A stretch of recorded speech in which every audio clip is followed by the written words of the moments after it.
Everybody, good afternoon. My name is Liz Sedkanian, and I'm the project manager for the Land Development Code Update, abbreviated LDC.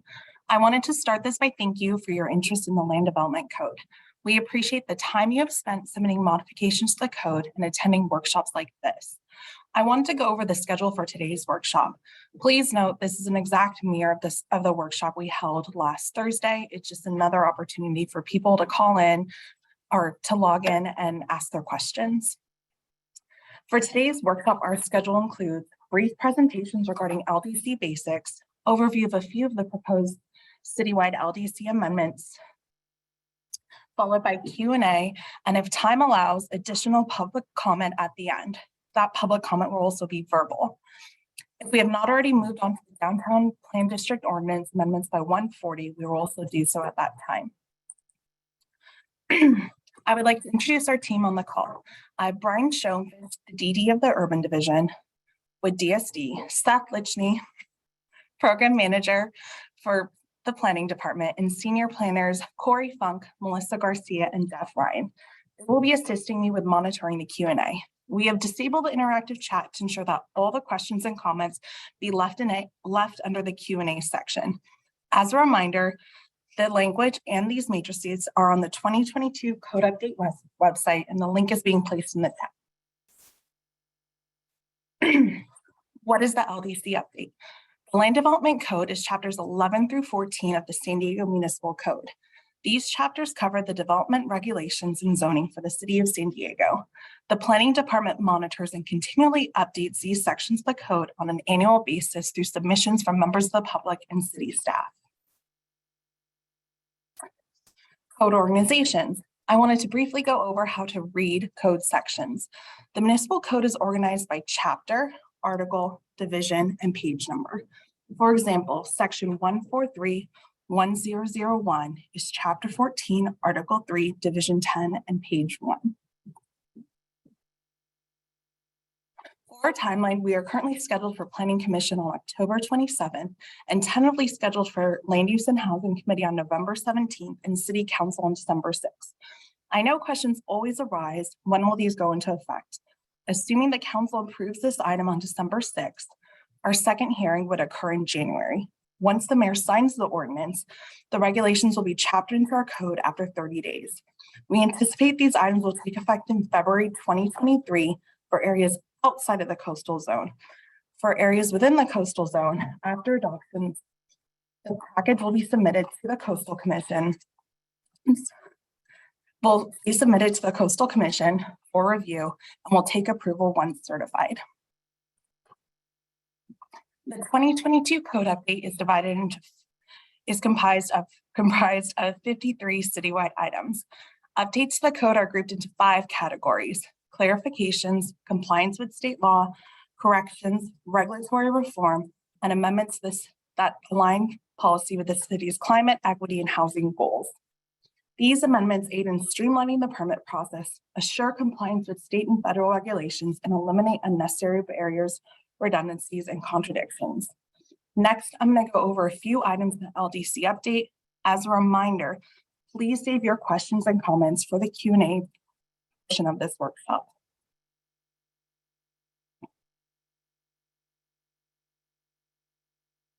Compliance with state law. One of the items to comply with state law is item 14, residential zones, maximum floor area, to comply with SB 478. This item details maximum floor area standards for housing development projects greater than 2 units located in multifamily zones. As part of this amendment, we have updated the use tables for multifamily residential zones to reflect that the floor area ratio for a housing development project that consists of 3 to 7 homes may not have a maximum FAR standard of less than 1, and 8 to 10 homes may not have a maximum FAR standard of less than 1.25. Additionally, developments of up to 2 units in historic districts or property included on the state historical resources inventory are not subject to the new maximum floor area ratios.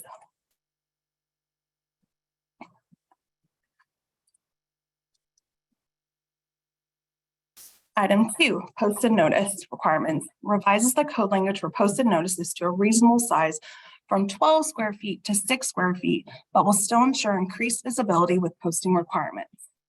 Item 7, development permit utilization type 1 construction. Extends the utilization timeline for these permits from 36 to 48 months. Item 11, coastal overlay zone capital improvement project decision process. Reduces decision process levels from process 5, process CIP project 5, to process 3 in the coastal appealable area.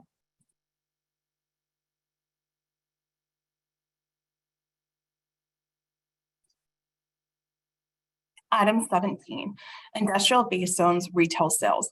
Allows for businesses in the IBT industrial zone to conduct retail sales for consumer goods limited to 10% of the gross floor area of the building they are located in. Item 21, battery energy storage facilities.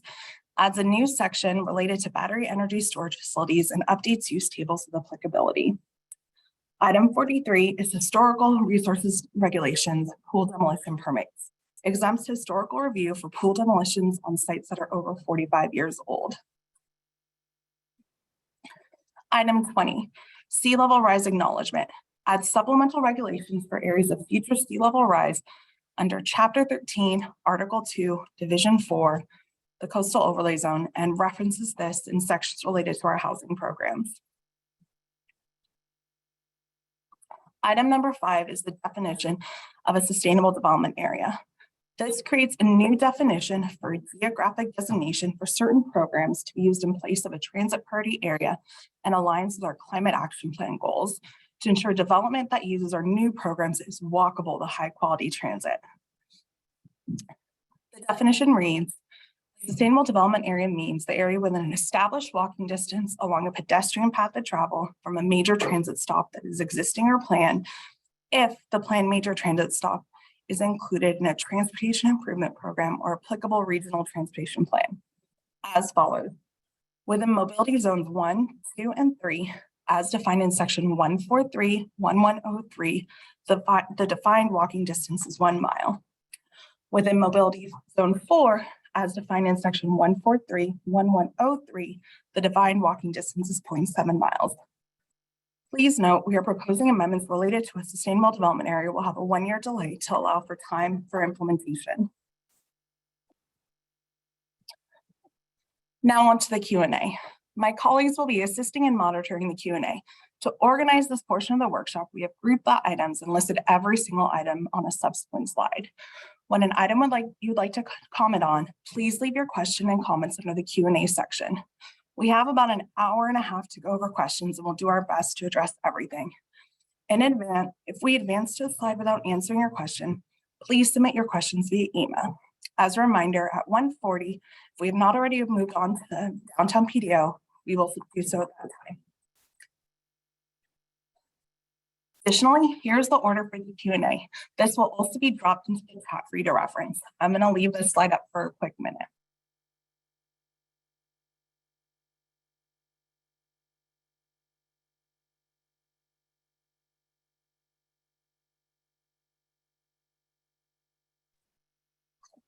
Let's go into their Q&A portion.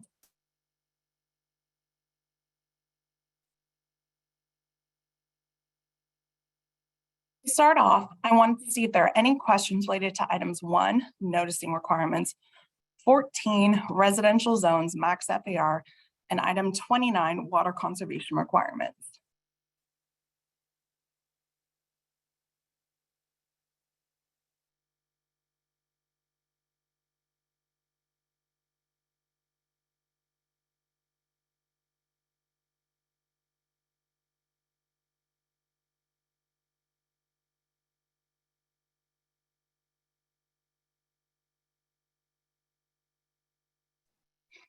My apologies. To answer Mr. Heater's questions, we are going to be posting the Q&A from today's online, as well as we'll be posting the comments and the Q&A from the previous workshop online as well, plus the recording. So by the end of the week, we hope to have everything online for you. I see Paul's questions are related to SDA, so I'm going to save that for when we get to that item. Before I move on, are there any questions regarding item 1, 14, and 29. Okay, I'm going to advance to the next slide.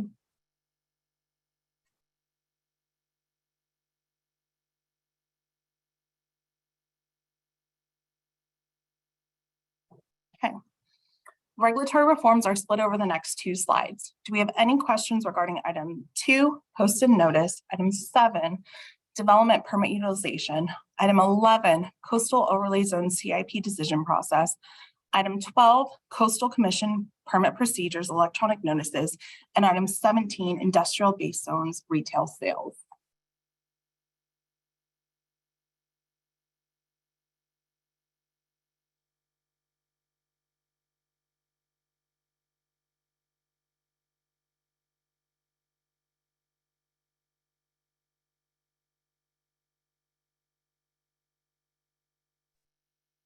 Hi, Saul. Would you be able to put your question in the comment? We're leaving verbal comments for the very end, but we wanted to make sure all the comments are recorded so we can post them online and either address them right now for everybody on the webinar. And if I'm unable to answer, I can follow up with you via email.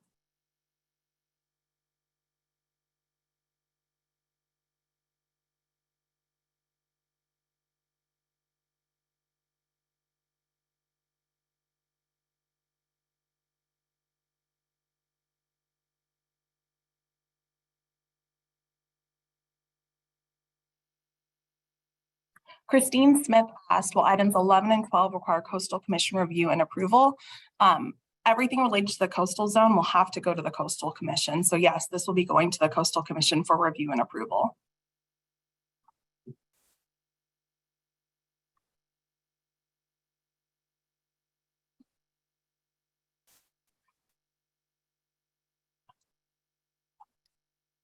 Hi, Paul. Item 7 is related to extending the permit review process for type 1 construction.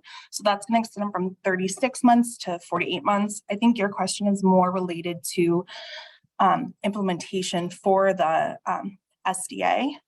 So I will answer that later.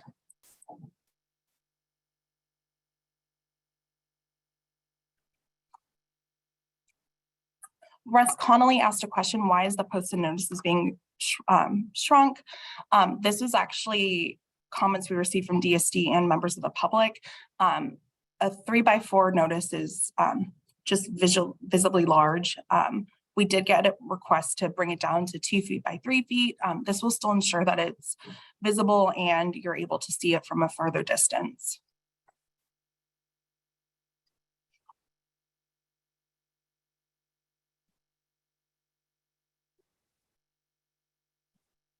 Laura, for your question, this is related to item 5.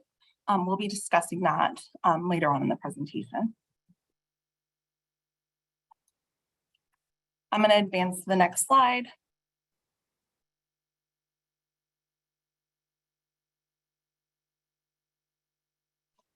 Next, we have item 25, battery energy storage facilities. Item 21, item 25, paleontological resource monitoring. Item 38, design regulations for parking facilities. Item 42, sign regulations. And lastly, item 43, historical resource regulations for demolition permits.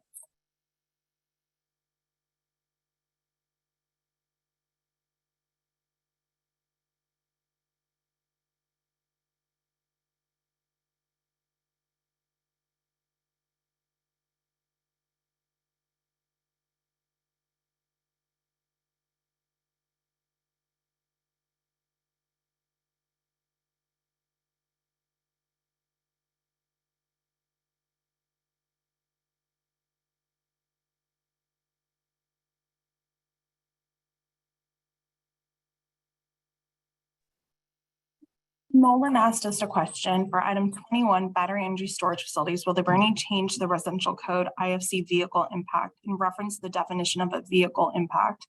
I'm not aware of any changes that we're making. I believe you might even be referencing California code. What we're doing at the local level is implementing regulations to allow battery energy storage facilities in certain areas with certain uses.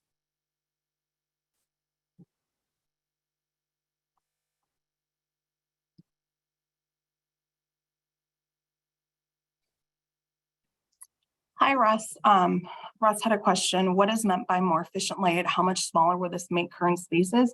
This is addressing the driveway regulations, if I'm correct, and reducing the space just to allow for more flexibility for infill development.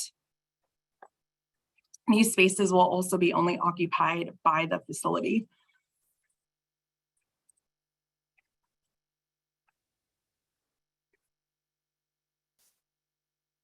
Paul asked a question, will item 30 include specs for park and style parking? I'm actually going to reach out to DSD, and then Paul, I will respond back to you after later this week after this workshop. Why we're kind of putting everything in the Q&A is it allows us to pull everything up and then respond to questions we aren't able to address.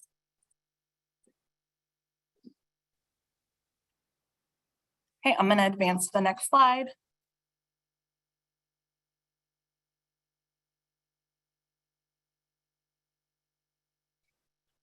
On this slide, I've grouped all of our corrections and clarifications regarding landscape regulations. I believe I have Daniel Neary from DSD here to assist.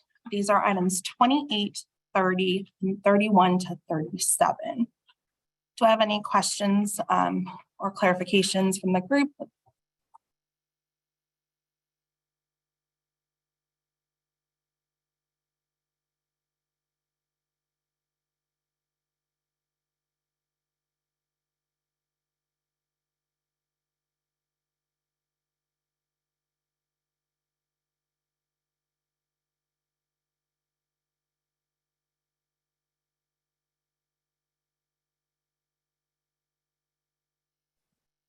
I'm going to advance to the next slide, but if anyone has any questions and they weren't able to type it in time, I'll be happy to go back.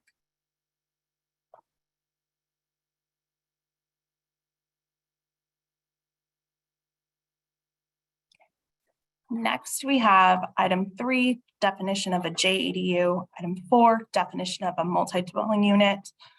Item 6, definition of a public project. Item 8, airport land use compatibility overzone. Then item 9, coastal commission permit procedures. Item 10, coastal development program ADUs. Item 15, setback corrections, and item 19, mixed use space zones.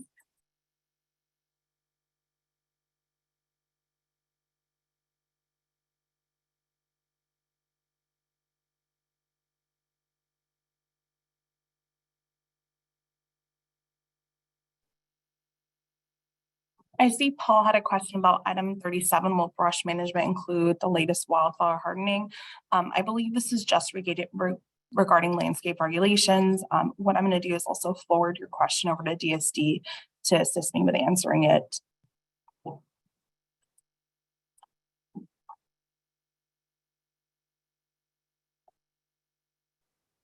I want to give another minute to see if anyone has any questions about these items.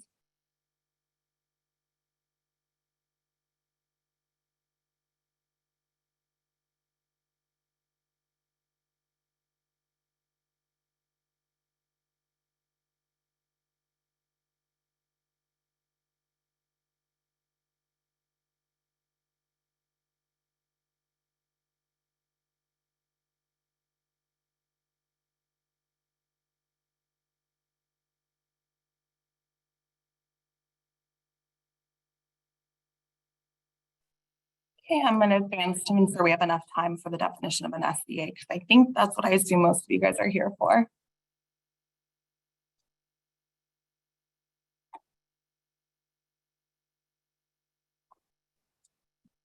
Okay, I have another slide of corrections and clarifications. Of item 13, spaces is places cleanup.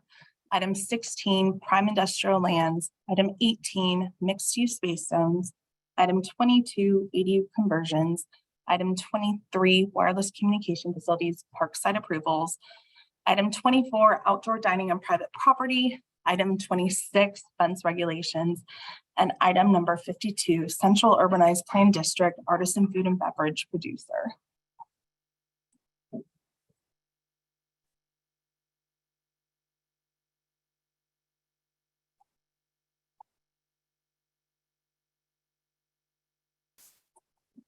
So for item 22, Jeffrey Heater had a question.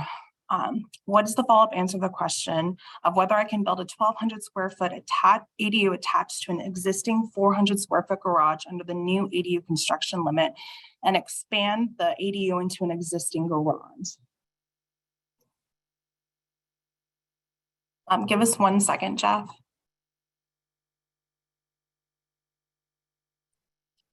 If I'm going to double check with ESD on this one, and I'll follow up with you via email.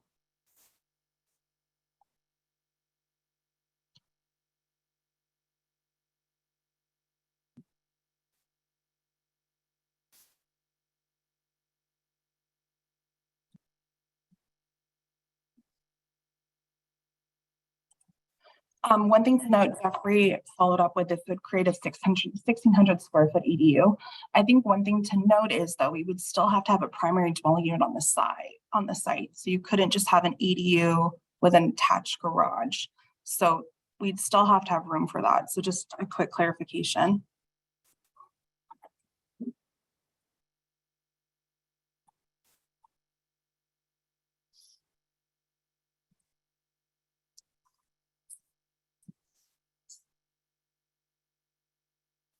So Russ Connolly asked a question, item 24, what is the clarification? Why is that being clarified? This is for outdoor dining on private property. What we're doing is we deleted language that was redundant in another section of the code. The clarification is when you expand into a parking lot that only outdoor dining is allowed, you're not allowed to use that space for commercial or retail services. So the only applicable expansion can be for outdoor dining.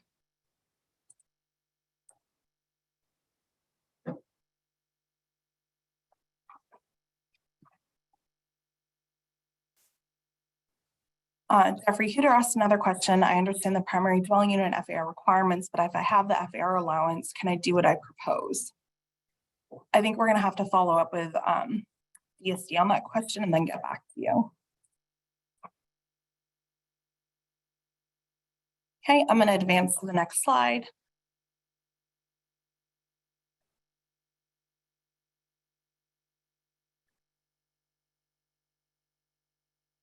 Okay, these slides are all related to our fees. Item 39 is DIF, Build Better SD. Item 9 is SB9 implementation.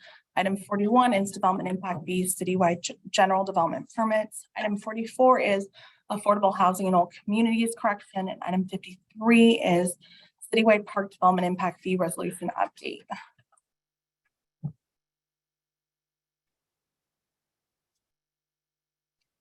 And then I see Cheryl is hereby submitting amendments for 2022. The portal closed on January 1st of this year. We do have the 2023 portal open, so I'll ask one of my colleagues to put in the link in the chat, and then Sarah, we'd be happy to receive your amendments at that time.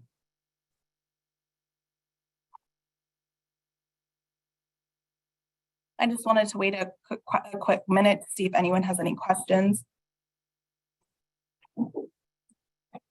Okay, I'll advance to the next slide. If you have any questions, feel free to put in the chat and I'll be happy to go back as well.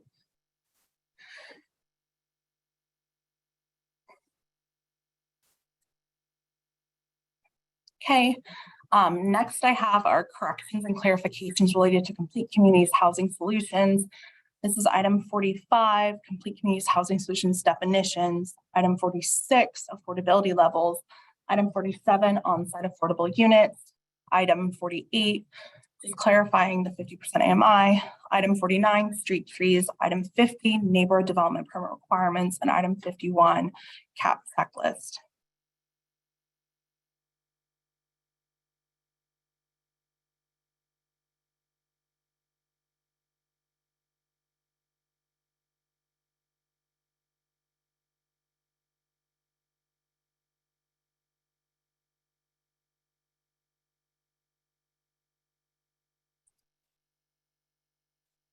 If there are no questions, I can advance my slides.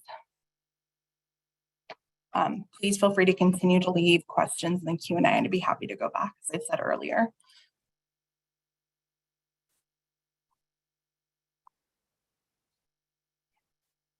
Next, we have item 5, definition of a sustainable development area.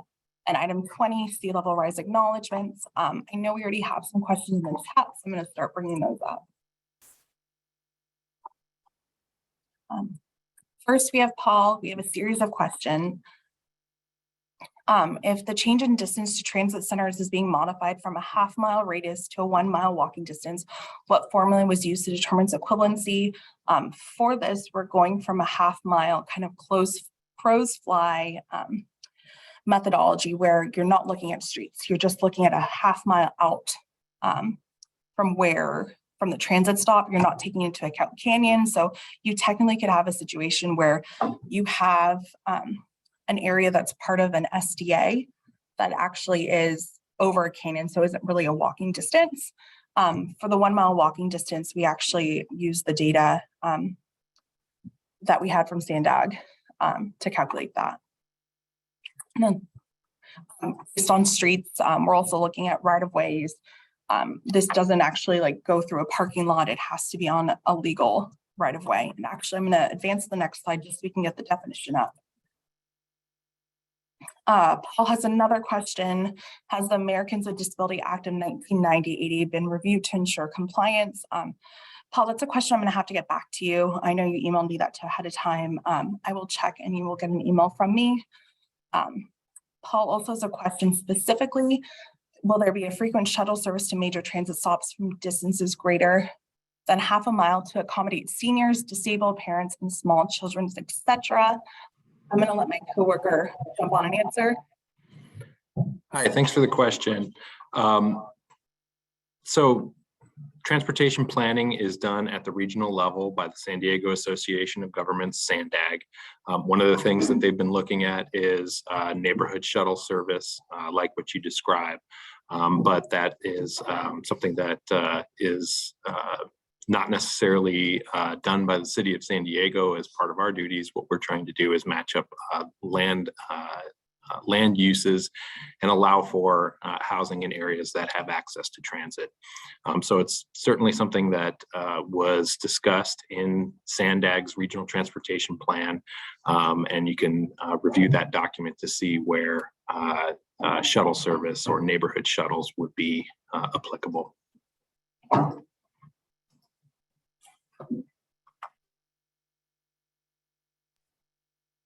Next, we have a question from Paul. What are the plans to repair the streets so that people don't break bones trying to ride bikes and scooters the first mile? That actually isn't part of, that would be a question for our streets division. It isn't part of our implementation for SDA. Paul then had a question, is SDA calculated from major transit or local transit? It's going to be a major transit stops. There's a specific definition. I'll be happy to follow up with you and send you that definition after this. We have a question from Dana Gavo.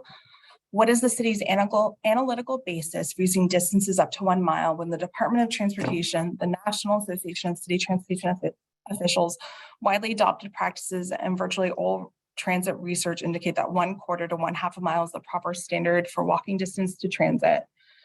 I'm going to let my colleague assist me on this one. I think the idea here is 1 mile or 3/4 of a mile is something that is accessible by walking. It could be accessible for someone who has a bike. We're talking about using the public right-of-ways. So there are a number of different ways that someone could reach the transit. The walking distance gives us a general basis to use to ensure that our housing programs are available in a number of places throughout the city, but also are places that have a path of travel to get to the transit itself.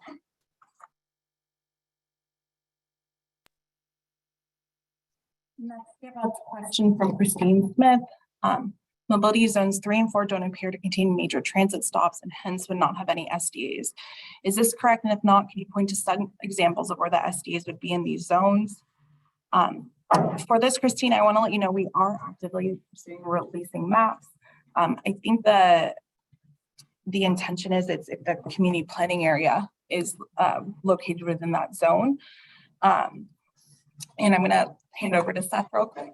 So Mobility zones 3 and 4 are defined as community planning areas. So every major transit stop would be located within one of those zones. Mobility zone 1 is the other one that's based on the community planning area. It only applies to downtown.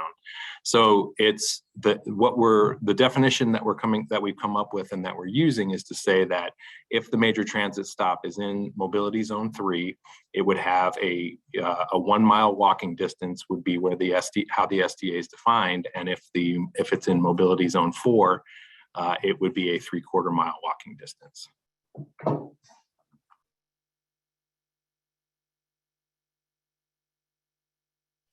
The next question we have is from Kathy McLeod. Why is the city proposing to base same maps in a long-range regional transportation plan instead of restricting SDA's to more realistic and near-term regional transportation improvement program (RTP)? In many cases, the deeds for affordable housing built under SDA incentives will expire before the transit exists, which is contrary to the goal of transit equity. For example, they're looking at the ADU code with 10 to 15-year deed restrictions. I think that one was a direction that we decided to move forward with, looking at the RTP. The current EPA definition is also based on the RTP. And then I'm going to, 1 second, I think my coworker wants to also assist. So the existing transit priority areas are based on the regional transportation plan using the 2035 network. And this would be a continuation of that definition. I think the idea here is that development occurs over the long term, and so it needs to be matched up to transit. In many cases, there is transit accessibility in areas that are planned for transit as well. And so it provides an opportunity to have housing in those areas and continue the ability for people to use and access transit. And then looking at the chat real quick, I see we have a few questions related to other items. I just want to address them. Sell small as street trees. Low-income communities can afford to do water trees. We need to support the CIA and CAP. Just to let you know that item 49 is a requirement as part of a complete community's housing systems areas. We're just specifying where the street trees are going to go. This is an opt-in incentive program.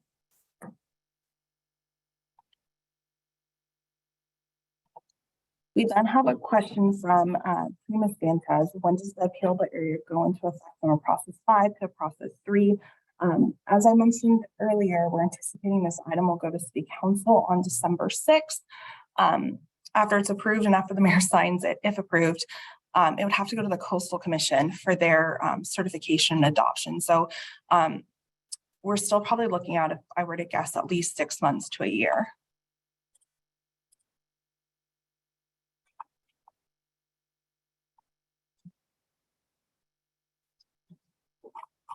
Okay, I'm going to go back to the top.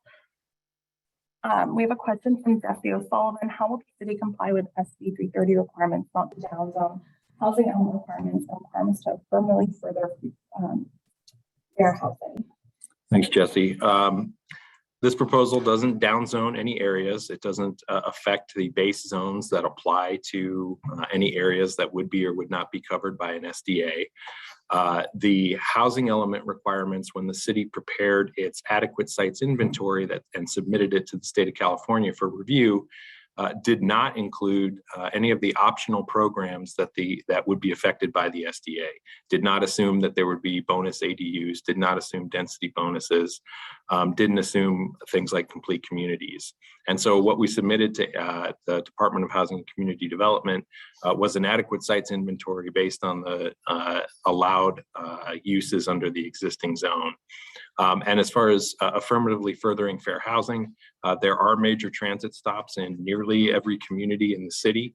And so the SDA definition would allow for programs like complete communities and our ADU bonus program to be used in those areas, which would allow for affordable housing in places where it may not currently exist. Additionally, we have other programs that would apply to SDAs, like our recently adopted affordable housing in all communities program that would apply in an SDA as well. So we think there are still plenty of opportunities for affordable housing to be created in areas and continue to further fair housing. Next, we have a few questions from Gerald. Item 5, what is the driver for doubling the walking distance for the item below? I know Seth already addressed that. The next question is, will the council vote before adopting these changes, and if so, when? As I mentioned earlier in the slide, and one thing I want to let you know is I will be also posting these slides online with the timeline. There's still at least 4 public comments for this item. We have Planning Commission on October 27th, and then we're anticipating going to the Land Use and Housing Commission on November 17th. And then we'll also have 2 council hearings, with hopefully the first on December 6th.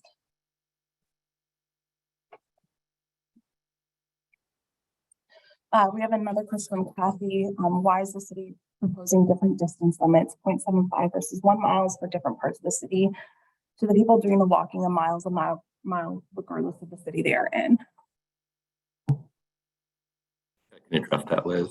So the mobility zones 3 and 4, the difference is that those areas in mobility zone 3 are places that are have a lower VMT based on the average of the entire city. And so those places already have less driving, and we don't see as much driving that occurs in those areas. Mobility zone 4 is places that are that have less transit that have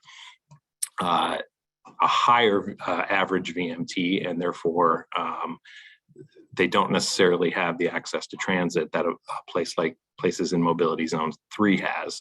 And so the shorter walking distance is intended to, in those areas with high VMT, is intended to ensure that there is a path of travel that can be made to the transit station itself. But the difference really has to do with what people are generally already doing in mobility zone 3, which is driving less, versus mobility zone 4, where they're driving more.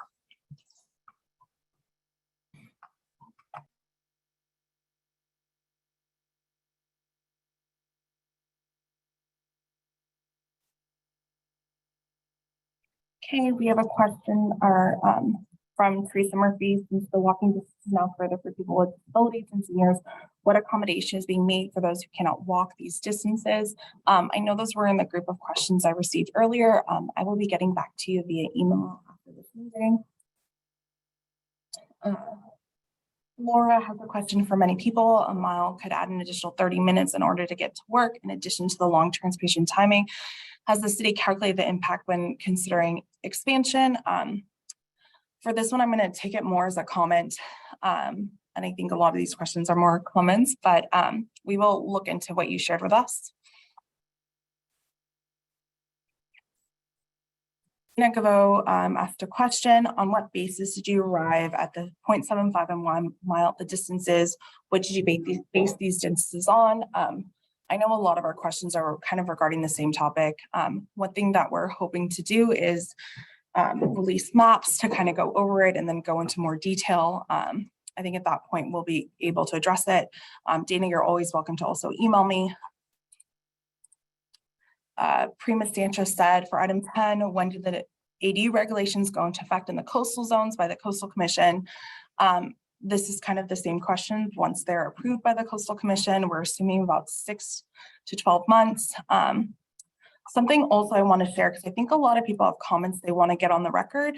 Once we go through these comments, I'm going to hand it over to Brian to go over the downtown PDO, which will take about 20 minutes. After that, we're actually going to open it up for verbal comments as well to get items on the record. So if that's something you'd also rather do, I want to let you know that that will be available.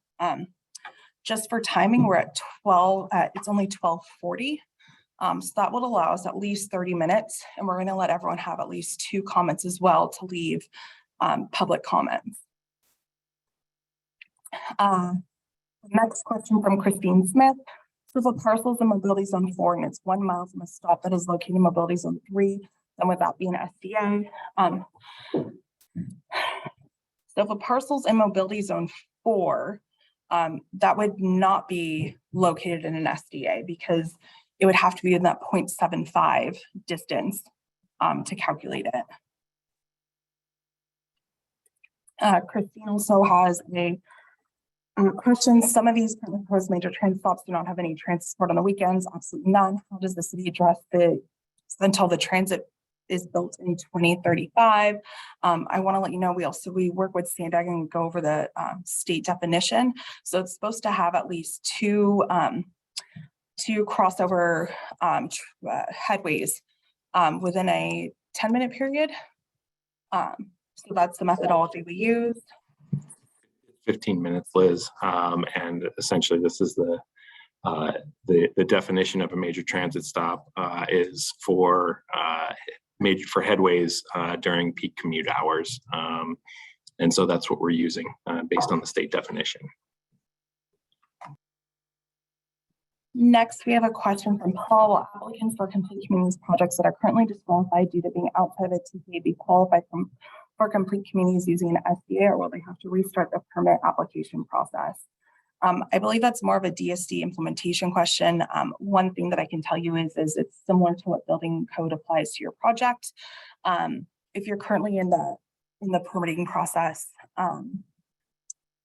we have to, it's based on that. So it'll be a decision whether to let you opt in. I think this is something we can look at.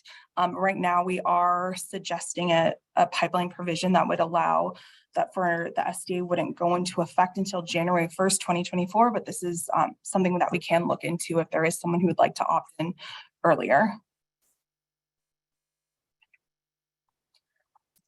Okay, next we have a question from Gussie O'Sullivan. What accounting for bonus programs will this change result in reduced housing capacity?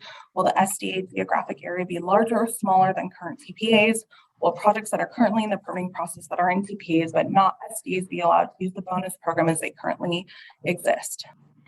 So as it relates to the bonus programs, there are places that are within the 3/4 mile or 1 mile walking distance that are outside of the existing half-mile radius.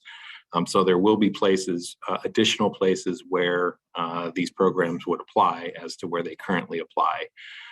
The geographic area will likely, and we're doing some analysis on this right now, but it'll likely be about the same size as the current TPAs. It's just a matter of where they actually apply. So areas like, but it's worth noting that areas that are canyons or large open space areas are the type of places where you run into problems when you're drawing a half-mile radius, because those areas, while they would technically be included, they're not accessible to the transit, or they can cut off areas that would and cause them to not have pedestrian access to the transit areas.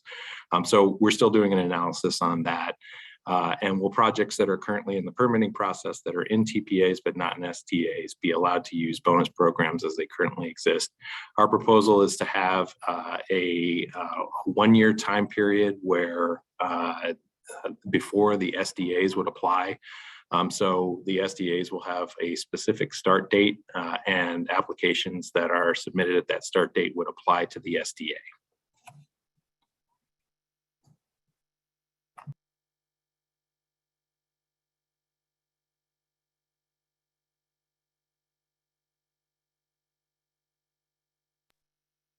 Okay, next we have a question. Will we see a map would answer the question? What is the basis for selecting 0.75 and 1 mile as the walking distance?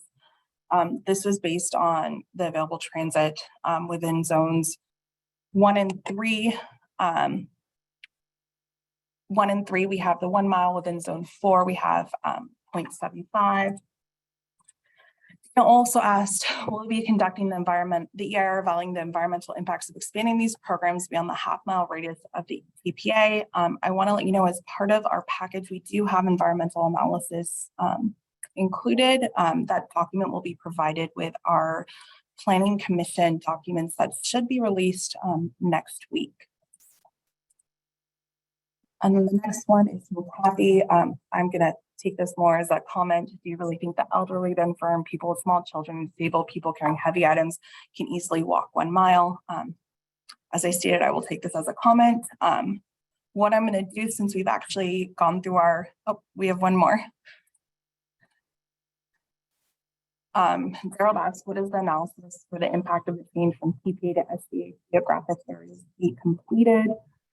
Can answer that. It'll be completed prior to the Planning Commission hearing later this month.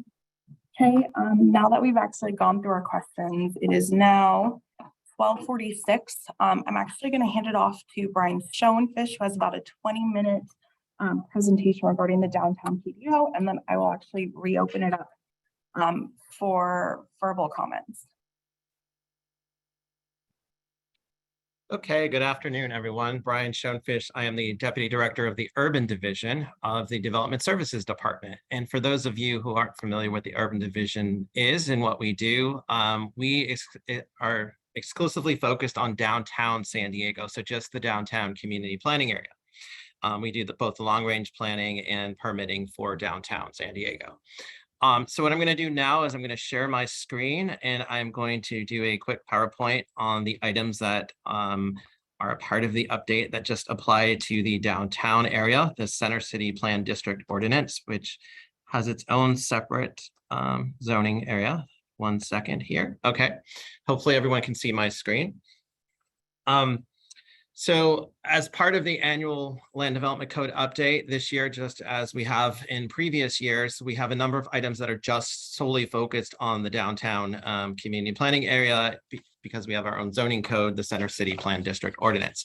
So what I'm going to do is at a very high level, go through those items, the most notable of those items today, briefly. And if you have questions, I'll be here to answer those immediately following this quick presentation. And then you can always follow up with me following this presentation today if you have additional questions.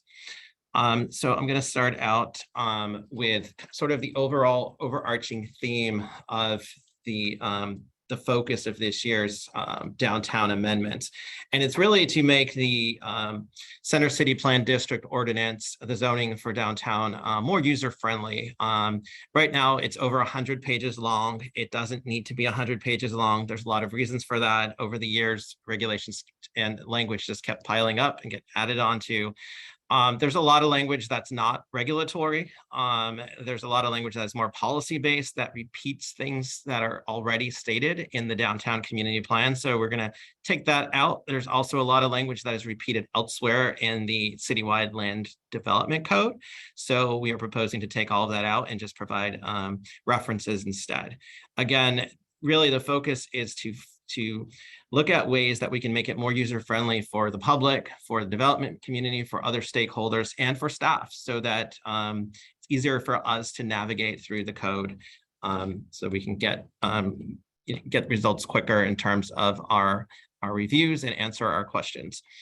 So that is the overarching theme, and there's several items that relate to this, specifically items 1, 4, 6, and 8. Are all different ways that we relate to this. Okay, item number 5.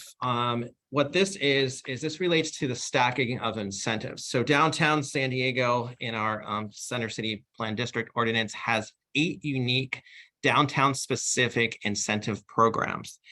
And these programs right now are they're being used. We've analyzed them. Some of them are showing some success, but we want them to be even more successful. And so one of the things we've done is staff has analyzed these. We've looked at them. And one of the proposals that we looked at and we are now bringing forward here is item number 5 is something that is similar to what's allowed in the citywide land development code, and that is to allow for the stacking of incentives. So there are certain programs that promote parks on site. So if a development comes in and builds a park, they are given a certain floor area ratio bonus. There's, of course, the affordable housing floor area ratio bonuses. There's quite a few others as well. So this will allow applicants to stack those on top of each other to provide parks and affordable housing and get the benefits of both. And again, this is something that we need more of downtown. That's why these incentive programs are in place. And so allowing for that stacking will hopefully result in seeing more of these benefits.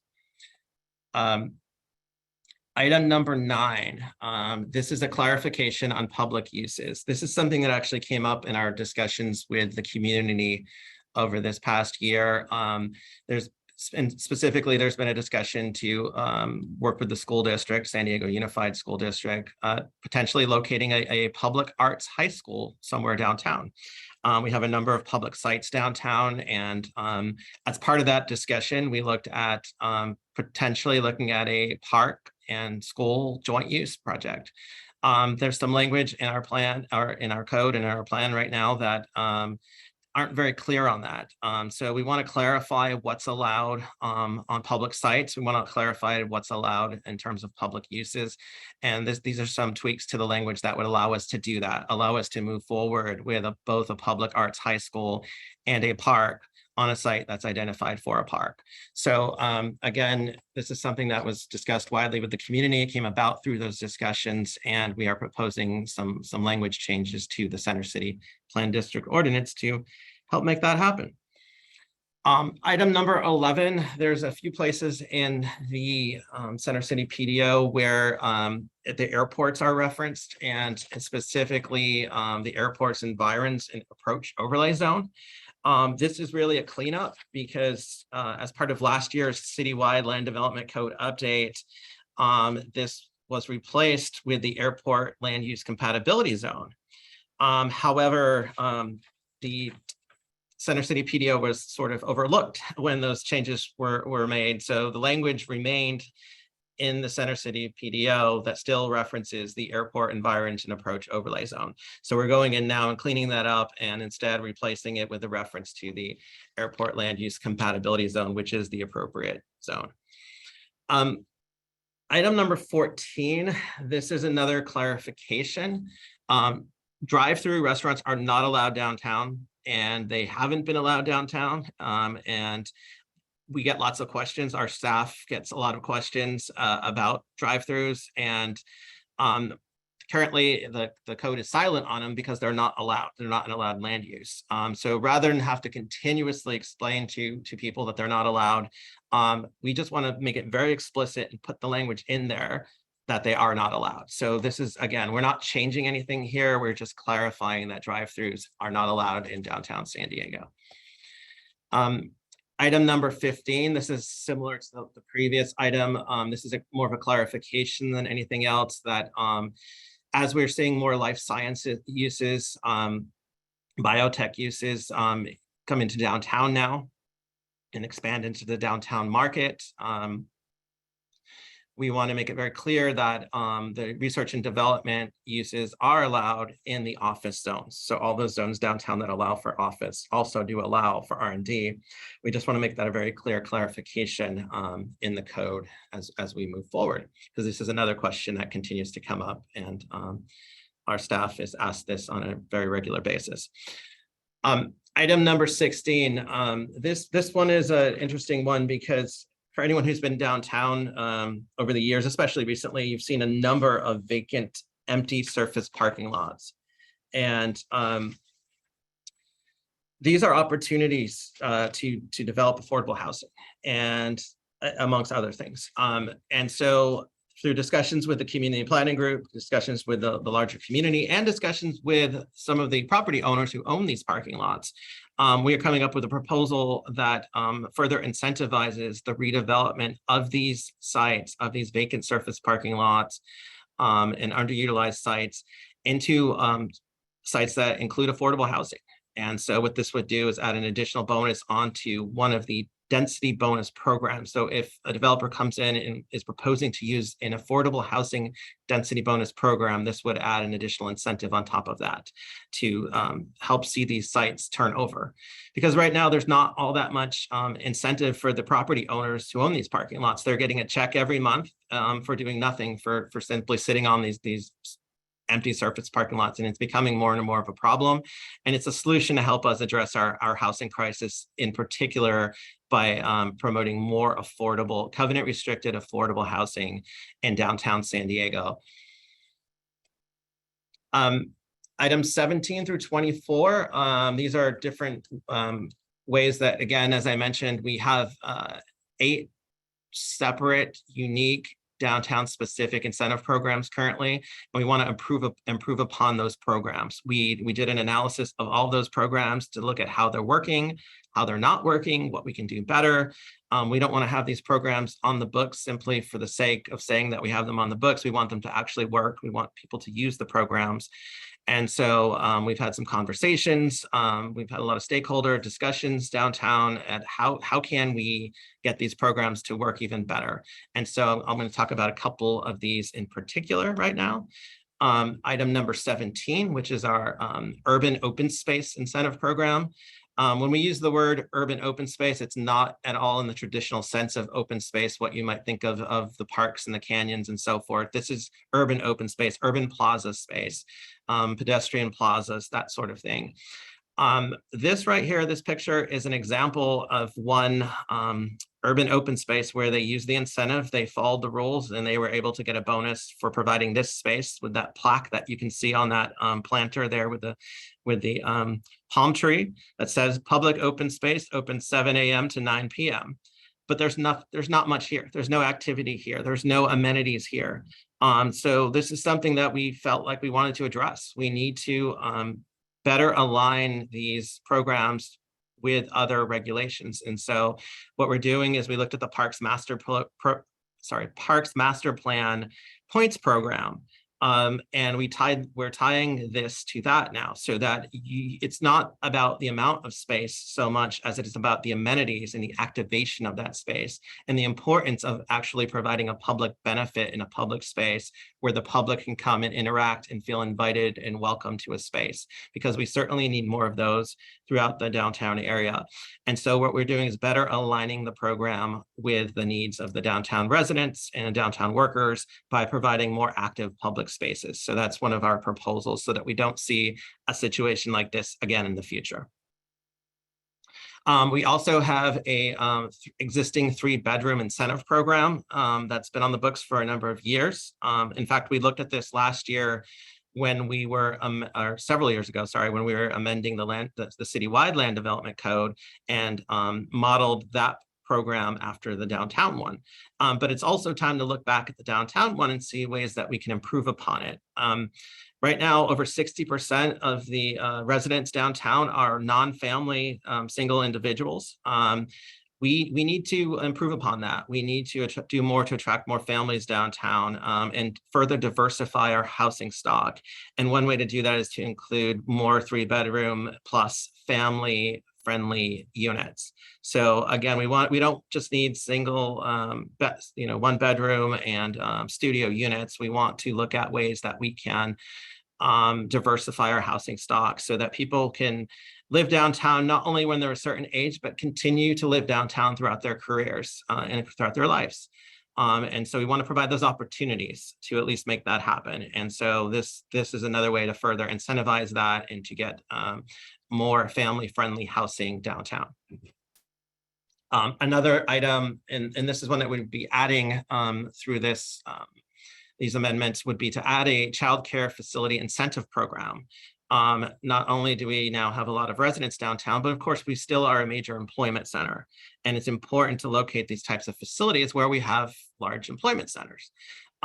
So several years ago, you may recall, as part of the citywide land development code update, there was a childcare incentive program that was added, but that was only added again to certain zones. Downtown was sort of forgotten because we have our own zoning code. And so the incentive does not apply currently to downtown. So what we're doing is we're now adding this incentive to downtown, and we're actually going a little bit further to further incentivize it, because again, this is such an important employment center, as well as a residential neighborhood now, that we really need to focus on providing the ability to have more of these types of facilities downtown San Diego on the ground level of many of the new buildings that are being built.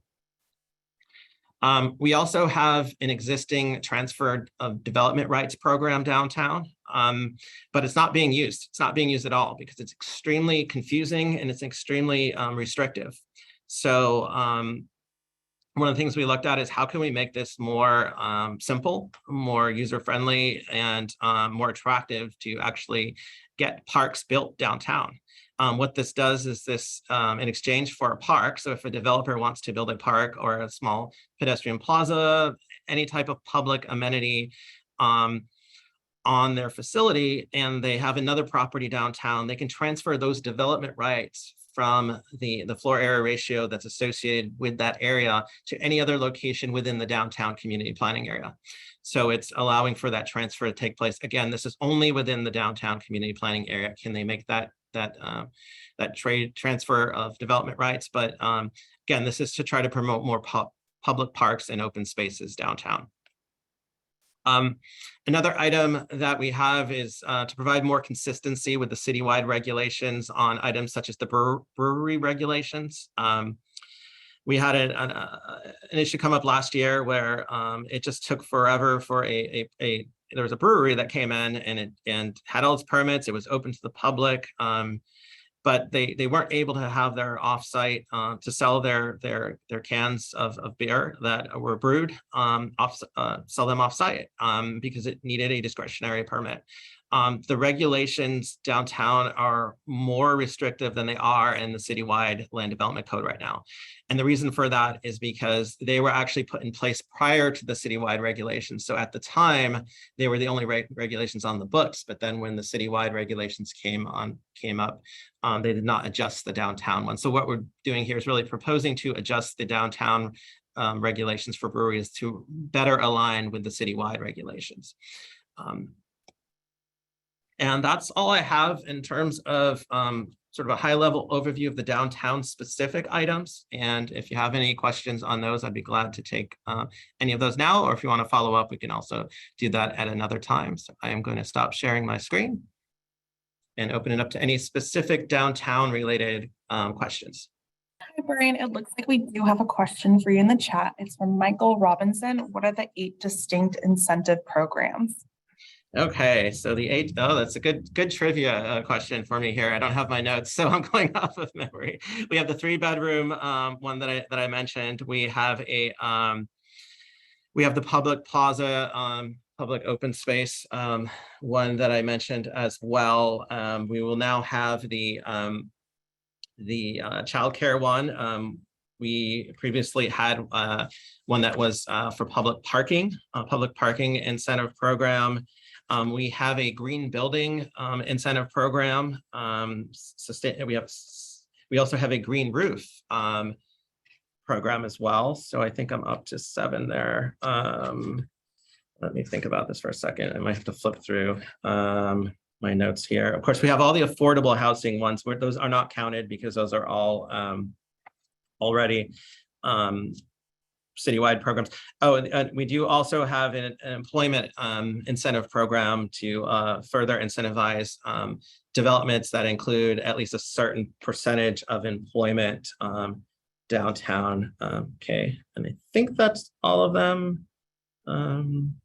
Just looking at my notes here. Oh, we have one more. We also have an FAR payment bonus program as well, where you can purchase up to a very limited amount, and there's a map that there's an overlay map that shows how much you can purchase, but it's a payment program to purchase some additional FAR, and the money from that program specifically goes to provide additional parks and recreation amenities in the downtown community planning area.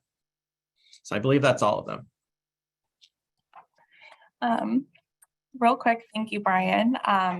What I'm going to do is let me share my screen.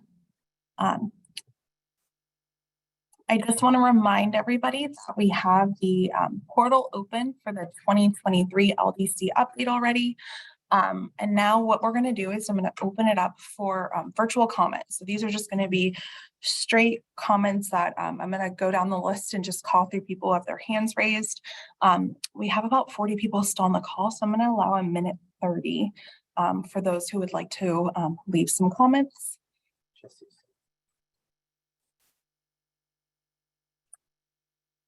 Okay. So first, I have Jesse O'Sullivan. I am going to mute myself and unmute you.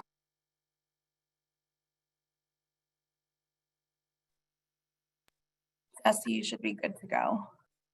Hey, good afternoon. This is Jesse O'Sullivan. I'm policy counsel at Circulate San Diego. So first of all, I just wanted to say that the GPA or the SDA has always been an estimate, and it's never been the intention that every single person in this area is going to use transit. I think, I have some concerns about this change. Number one, in a housing crisis, we shouldn't be downzoning anything or eliminating bonus programs for anything. If you wanted to add this as an addition to the current GPA, that seems fine. Second, I would want to be sure that this creates at least the same geographic area if you were going to do it. Also, this sort of creates like administrative problems. It's really easy to measure a half a mile as the crow flies distance. That's a rule that is easy to understand. If you try to do it based on walking distance, there's still going to be problems with that. Like you're trying to make it more accurate to where people are actually going to use transit, but at the same time, if you can't include walking across a parking lot, there's just like problems with that. And then also you're going to have to, each developer is going to have their opportunity to like say whether they think their project fits in and how do you measure the walking distance for that, what counts as a walkable area. I just think that this is going to be a much more complicated way of administering the program. So those are Circulate's concerns. You can expect that we'll continue to keep track of it as it goes forward. Thank you for your comments, Jesse. Next, I'm gonna unmute Jeffrey Huter. Jeffrey, are you able? Hello, and then are you able to post or present slides for me? Yes, I will have one of my colleagues put your slides in the chat. Okay. Or actually, Jeffrey, how about this? I'm gonna go on to the next speaker just so we can tee up your slide, or just so we can have it in the chat so people can open it at home. So I'm gonna go, I'll come right back to you. Okay, great.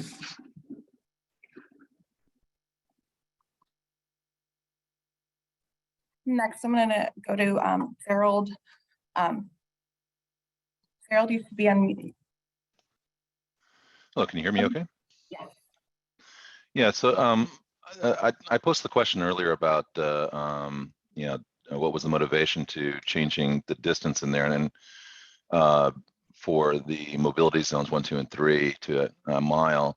I just really think that that's going to exacerbate the idea of trying to travel using public transit, adding at least a half an hour to anybody's commute time that's going out to those further regions. And it's going to be a disincentive to people to get out of their cars, which is the whole idea of what's SB 743 was supposed to intend. So in older neighborhoods especially, it's going to be a challenge with parking areas, road congestion, increased CO2 emissions, other things like that, for areas that people are going to opt to drive versus ride. So I just think it's kind of counterproductive. Also, one of the things that in changing this legislation, our group here at Normal Heights for Smart Growth, we have seen where developers are trying to come in and build higher density in areas, especially in the older neighborhoods, where the infrastructure is just not there to support it. Sewers, water in particular. And in 1985, there was a fairly significant fire. 76 homes were lost, and almost 57 houses were damaged and people were injured because there was lack of water pressure. We've actually talked with fire captains that served this neighborhood and said that there was no water pressure to support them. And to date, there's no capital improvement projects out there to improve those. So, it's kind of putting the cart before the horse a little bit. And so I just wanted to kind of bring that up, is to, where are we going to try to do as a city? If we're, instead of improving transit, we're basically asking people to walk further. It seems really weird. That's all I have to say. Thank you. Thank you for your comments. Next, Jeffrey, I'm gonna unmute you, and then just so everyone knows, we have actually, Jeffrey had a few slides. We just put them in the chat so everyone's able to access them at home. Great, thanks, Liz. So My name is Jeff Uter. I'm the chair of Neighbors for a Better San Diego, and we've done quite a bit of analysis of this code. I think there's some confusion about, and certainly it's welcome to go from a crow flies standard to a walking distance standard, but the way that this is being implemented actually makes the transit areas even bigger than they were before. And we don't think that's the right approach to be taking. So if people look at our slide 2, one of the things that we propose is just adopting a straightforward half-mile walking distance on the pedestrian path of travel. It's pretty straightforward in the GIS maps to go ahead and generate these maps, and we've even done it ourselves at Neighbors for a Better.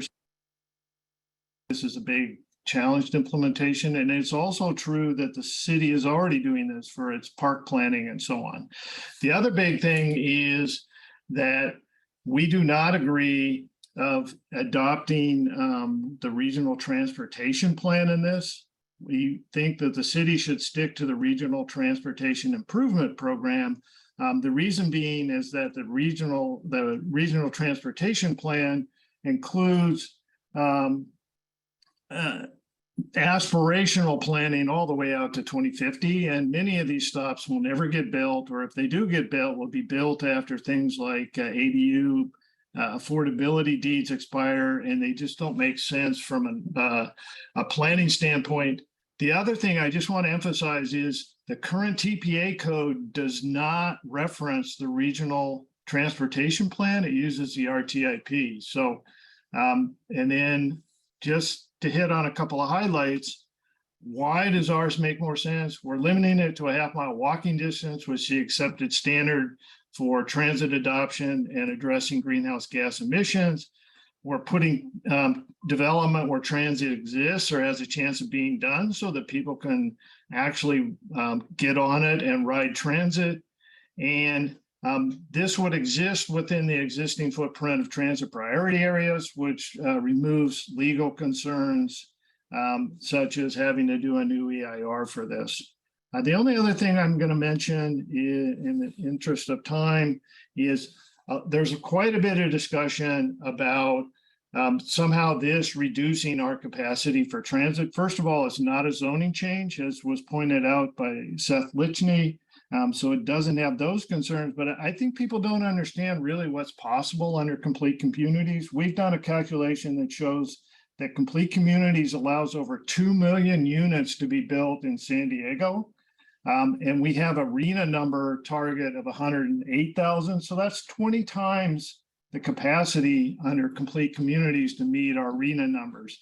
The real, and if you, in item 16 for downtown, highlighted what the real problem is that we have underutilized commercial land, and figuring out how to turn over that land is really what our real problem is, not increasing transit-oriented development by expanding SDAs and TPAs. Thank you. Thank you for your comments, Steph. I don't see any further hands raised. Before I end the webinar, do I have any further comments? I have one more from Dana. Dana, I'm going to unmute you.